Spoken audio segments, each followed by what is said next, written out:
We are here now with two-division world champion, the Dutch Knight, Reinier. Thank you for joining us on the MMA Superfan. How have things been for you since we last saw you, man? I'm doing very good, man. Life is good. The businesses are running smoothly. My kids are doing good, training hard. Good. Life is good, man. Good, great to hear that, man. You're on top of the world. You got two belts, as dominant as ever. No one's really given you a tough fight up to this point. How do you do it, man? What's the secret to your success? That's a good question. I've been wondering this myself. I wondered this myself every once in a while, but I think it's everything together. It's not just one thing, but everything I do, I prepare mentally, physically. I have the best guys around me. I train hard year round. I never take a day off. Yeah, I guess all the above. Yeah, because what you do, is not easy by any means. Ruling two divisions, making it look easy. But yeah, let's get down to it, man. We have a lot of questions prepared for you here today, and we'll Yeah. get through them real quickly. So you got it, man. Not quite, but you'll be facing the interim heavyweight champ, but it's gonna be for your light heavyweight world title, Anatoly Malykhin. How did this fight come about? Did one just come up to you and say Anatoly's up to challenge you for your belt, and you just said yes? Yeah, that's kind of it. That's kind of it. In my mind, this was always the fight to make. It's always the fight that was going to happen. Bular's been out for so long. He's not really. I don't know if he's even training or whatever. So I was never thinking of Bular, to be honest. Well, always thinking of Malykhin. And to me, it doesn't matter at which weight. If I know I can beat him as well, that's enough. All right. Well, Malykhin is like you. He's undefeated. He's never felt the pain of a loss before, but that also means he's coming into this fight just as confident. Is being undefeated like a positive for you, or does it add an extra pressure to keep your O? No, it used to be something in my mind, but it's not in my mind at all. It's not something I think about. I just do what I do, and that's murk people left and right, kill them one by one. Yeah, and the fans love it, obviously. But I know when you go into your fights, I'm assuming you believe, every one of your opponents is tough. Yeah, But does it ever do you ever envision yourself losing a fight? Does that ever go through your mind? Like, do you go through every possible scenario? yeah. Everybody has positive and negative thoughts, of course, around fights. To be honest, losing a fight never really pops up in my mind anymore. But like getting hit, getting hit, or getting getting hurt or whatever, it does pop up, but it's okay. It's just thoughts. I let them come and I let them go again, and I try to reinforce the positive stuff. So the more I reinforce the positive stuff, and I've been doing this for years, the more positive things come back, the more positive thoughts come up, and that's kind of how I prepare mentally. Just keep reinforcing the positive stuff. Don't think about the negative too much. Let the thoughts come, let them go, and yeah, that's about it. I have a question for you that I don't know if you want to answer it or not, but you've kind of looked pretty flawless so far up to this point, but what's it gonna take to beat you, man? Like, what kind of fighters is gonna be that around that's gonna give you a tough challenge? Well, it used to be. I used to think that another undefeated challenger would scare me. So to face a guy who's never lost before, I used to think that would be a scary thing. But to be honest, I feel no fear for this man. I'm not anxious at all for this fight. I'm fully prepared. So that's not it. Um, I don't know. I don't know. Hopefully, we won't find out anytime soon. Fair enough. All right. Obviously, Malikhin's no walk in the park, man. But him coming down to light heavyweight, do you think that's gonna diminish his power a little bit? I don't know. Everybody has power, man. There's nobody in the top fighters in the world who doesn't have power. It's not a special thing, and he has power, but it's only there in certain situations. It's not like he knocks people dead from close range or whatever. It's not like he has a lot of tools to knock people out. He only has a wild swinging right hand, a wild swinging left hand. It's not that special, to be honest. Cool, cool. So let's flip it around a little bit. What do you think is gonna be the biggest problem for him when he fights you? Everything, man. My range, I can hit him when he can hit me, and once he comes in, he's in my world. Once I grab him, it's over. All right. At the highest level, it's no longer just about conditioning. Sometimes people just win based on conditioning, but right now it's about skill and tactics. Now, I don't want to ask you Yeah. what your game plan is because that would not be good. But what do you think his game plan is going to be? Well, he like all of them, they all want to stand and bang. They all think they'll knock me out, and I'll prove them wrong once again. And what you said is very true. Conditioning is not just your VO2 max. It's not just how well your body handles fatigue. It's about technique. It's about the mental aspect. It's about being in control of a fight, which helps you endure. It's not just about how many times you did your sprints or whatever. There's so much more that goes into having the best conditioning, being the best conditioned athlete. All right, you mentioned him wanting to keep the fight standing, but obviously, I'm not sure, but I think he's a pretty good wrestler too. Although we haven't seen much of it, because he's been knocking people out. But I'm sure you studied him. What do you think his wrestling is going to be a challenge for you, like a problem? No, it's interesting. At least he so in the fights with one, he doesn't wrestle at all. But before, he used to do like a 1-2 and then a double and then end up in the guard. And then usually in the guard, he would ground and pound a bit. What I've seen from video is his wrestling is not that special, to be honest. It's explosive like his striking is, but there's not a lot of chain wrestling going on. There's not a lot of special moves going on. So he's short and stubby, right? He's a low to his center of gravity is very low, which is interesting for my takedowns. He'll be heavier, so that's interesting too in the takedown department. So there's a few factors I'm taking into account in this one. Yeah, because I remember you mentioning in previous interviews, like way back before, that your takedown is kind of special. It's like a trip takedown where you're getting close. Do you think that's going to be effective against Anatoly this time? Yeah, definitely. I don't do doubles, right? I do Yeah. doubles, but not like traditional wrestlers doubles. I don't shoot that way, and I think that's one of my strengths, that my takedown game is unorthodox. I do things that most like traditional American wrestlers or traditional Russian wrestlers use. That's not the way I wrestle. So I think I have some tricks in the bag. Yeah. All right. After your last victory there against Vitaly, I know you called both Malykhin and Bular out to try to get their belts. What did you see in them though? Did you see any? What did you see in? What do you see in any opponent that makes you think that you can beat them? Yeah. Back in the day, um, I used to think like I can beat this guy, I can beat that guy, but nowadays, to be honest, I think I can beat anybody in the world. So I just call out some names and we'll see who bites. All right, man. Anatoly, he previously claimed that you might forget you can grapple after he knocks your teeth out. That's what he said. When an opponent says something like that, does that fire you up? What do you make of that? That doesn't really fire me up. I know I've heard these talks for so long, man. They all say the same stuff. I'm gonna knock him out. I'm gonna knock him out. No, I'm gonna knock him out. I don't care, man. Nobody's gonna knock me out. Um, and but it's fun that Malykhin speaks English this time. So the last few guys weren't even speaking English, and then Ang before that, he speaks English, but he's too humble. He doesn't want to talk any smack. So it's fun that this guy wants to talk some smack. Yeah, I'm excited to finally see you guys like at least in the same room or even just the face-off interviews that should be happening, like during the fight Yeah. week or whatnot.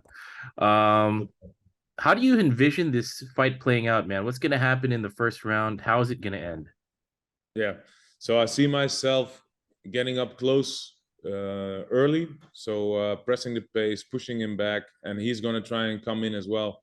So it's going to be a heavy clash in the first few minutes because he's going to try and impose his will, put the pressure on me, and I'm going to take over. I'm going to hit him with some good shots, body, head, and legs, and then I'll get into the clinch, take him into my game, take him into my world. I think I'll be able to finish him at the end of the first. All right. So Middleweight, light heavyweight, two different weight classes, a little bit different, I think. Um, which one is like easier for you to manage, like weight wise, physicality wise? Nah, both are fine. Now I'm just eating a bit more, lifting a bit more weights, and I'll get up to like 98, 99 kilos. So they're still a little short of the limit. And then if I have to fight at 93 at middleweight, I'll just diet a little bit, and I'll kind of make it pretty easily as well. So both are pretty good to manage. Then that pretty much, gives you a whole lot of options in terms of, opponents, obviously going between the two weight classes. And Um, the good thing is I'm always longer, right? So whatever weight we fight at, I always have the reach advantage. So that's just a nice thing to have. True. Ongla did say that your body type is kind of a difficult thing to deal with, and it was Yeah. one of the. Do you think it's going to be the same for Malykhin? Yeah, definitely. He's fought taller opponents, of course. He always fights taller opponents because he's short and stubby. But the last time he's fought a southpaw is way back when, and my style is just difficult to prepare for because there's not another guy like me. All right. Assuming that you do beat Anatoly, the question would then focus to. It'll shift to what about heavyweight now? Is that something you still aspire for? Because obviously, if you beat him now, then the next logical thing would be to go up to his division and take his belt. Yeah, why not? We'll see afterwards. Let me get through this one first. For me, the important thing is the thing in my mind, just to show myself that I can do this, just to show myself that I can beat the heavyweight champion as well. That's what I'm looking for. It's not about a belt. I got enough belts here, man. The wall is full with belts. I got belts here. I got belts there. There's belts everywhere, man. All Belts are right. nice, but the thing is, I want to know that I'm the best in the world, and I want to show the people that I'm the best in the world, and I can beat anybody on the planet. So that's what I'm here for. That's a great mindset to have. But all right, I know you said you were done chasing Arjun Bular, man. I saw that in a different interview. Yeah, But he just recently posted that he was medically cleared to resume full on training, which means he could be yeah, coming yeah. back soon. If there's a I saw that. chance, I saw that on Instagram. I know He you said, commented. "Yeah, Is he still on I your don't know radar? about this guy. Man. He's getting old. He's been flirting with WWE for whatever. What's that? What's the abrasion? What's the letters nowadays? WAE, WWE, something like that. I'm not sure. AEW, I think is a different Yeah, organization. Yeah. that's AEW. That's it. He's been flirting with that stuff for so long. I don't know about this guy, man. I don't know if we'll ever see him again. All To right, be honest, fair. he's not relevant anyway. He's when's the last time he fought? Like 1.5 years ago Yeah, when he against took an the old title. guy as Yeah. well. I don't know. He's not on my radar right now. He's a nobody. All right. So yeah, we're definitely excited to see you in December. But coming up next week is another one championship event. Yeah. Speaking of double champs, there's one between lightweight world champion Christian Lee and the former opponent of yours, welterweight world champion Cameron Abasov. Yeah. What do you It's a think of nice that fight, fight? man. Good fight. Well, if you look back at like what Abasov did to the Swedish guy, um, who is a Katistam? lot bigger than Christian Lee. Yeah, Kazakhstan. Then I'd say that style, if it ends up to be that kind of style of a fight, like Christian Lee and Okra Yoon had, then I'd favor Abasov. Abasov would have a good shot there. Um, I'm excited to see what Abasov has done to his wrestling, to his grappling, because Christian Lee is probably gonna try and take him down just like I did. It's an interesting one, man. I'm very excited to see this one. The interesting point that you brought up there with Sebastian Katistam and Yeah. Abasov, where yeah, he did have a pretty easy time with Katistam. What do you Yeah. think Christian Lee needs to do though to win this? If he was going to win Yeah. this, I think if he's successful in the wrestling department, he could go very far. He could get the finish on the floor. But on the floor, he's pretty tough as well, as you saw. I was hitting him with a lot of elbows, man, and he kept coming. And yeah, I know it's I to be for me. If I look at the fight, Abasov might be the better fighter here, but anything can happen. So it's a very interesting one to see. I'm very excited for it, and it's Ang versus Okami. um, Okami as well, which is a cool fight too.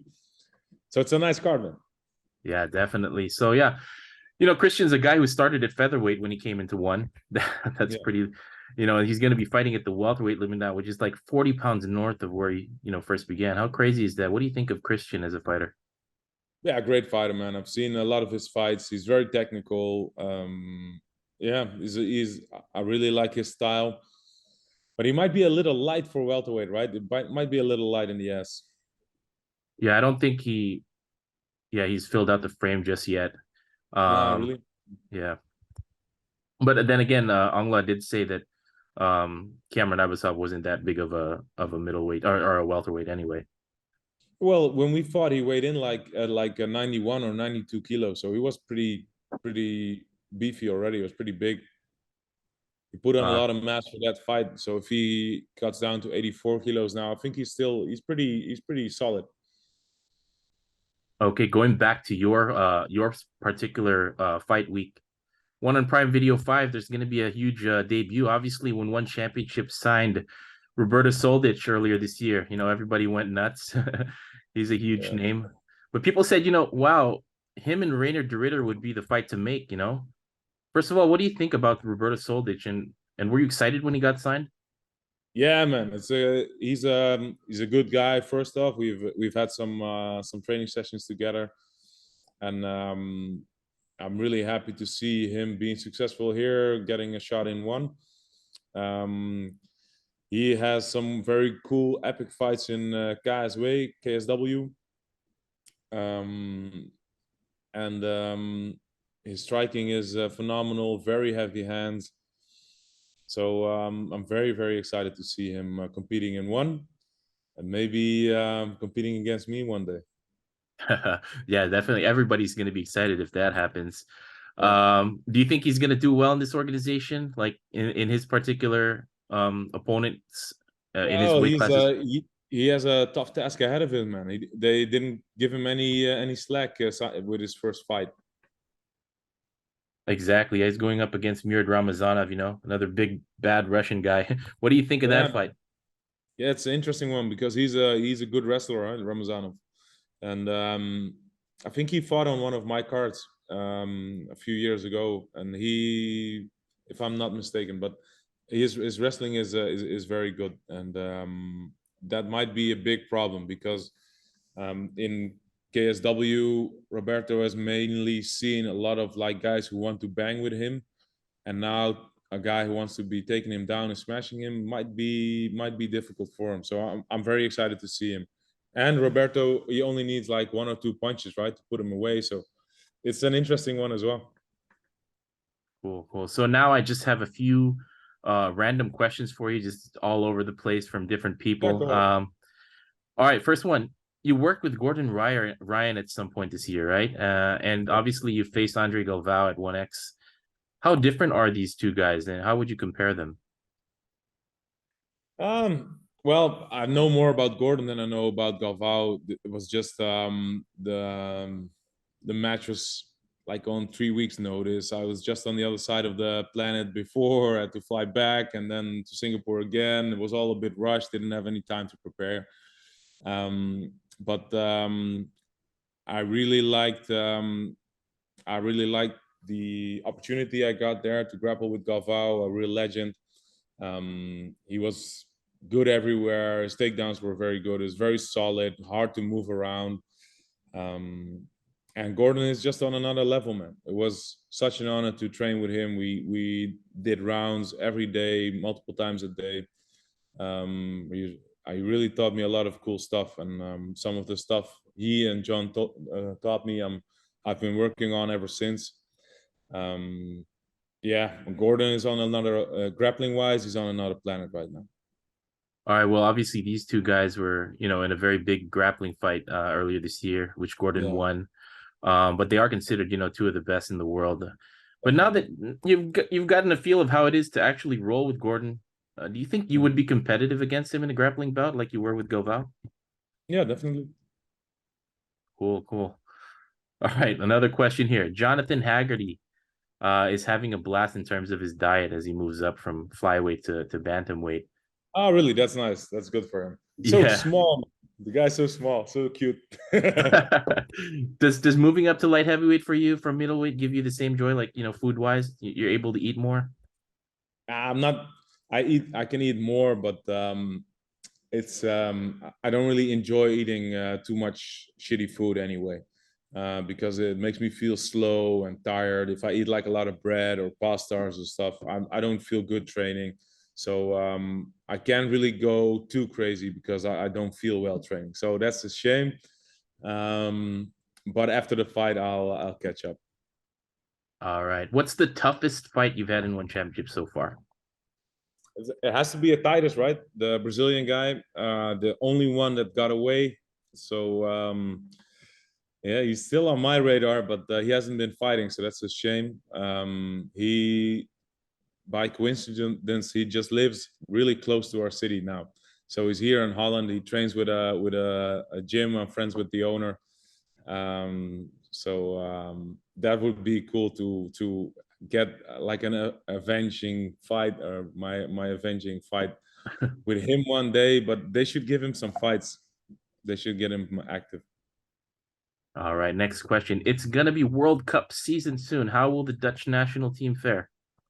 I have no idea, my man. I couldn't even say two names that are on the team. I don't I hope they do well. It's the only thing I get from the World Cup stuff is that Qatar is really, it's all very controversial, and normally as a football nation we don't really do that well. So we'll see, we'll see. It's All always right. fun here in the city. So usually I go out and then I'll watch a game in the city center, have some drinks, but I don't really care what happens. All right, man. Well, there you have it, everyone. Reinier de Ridder will put the one light heavyweight world title on the line against Anatoly Malykhin in December 2nd in Manila at 1 on Prime Video 5. Don't miss it. Thanks for joining the MMA Superfan, dude. Thank you, man. Thank you for your time, and let's do it again.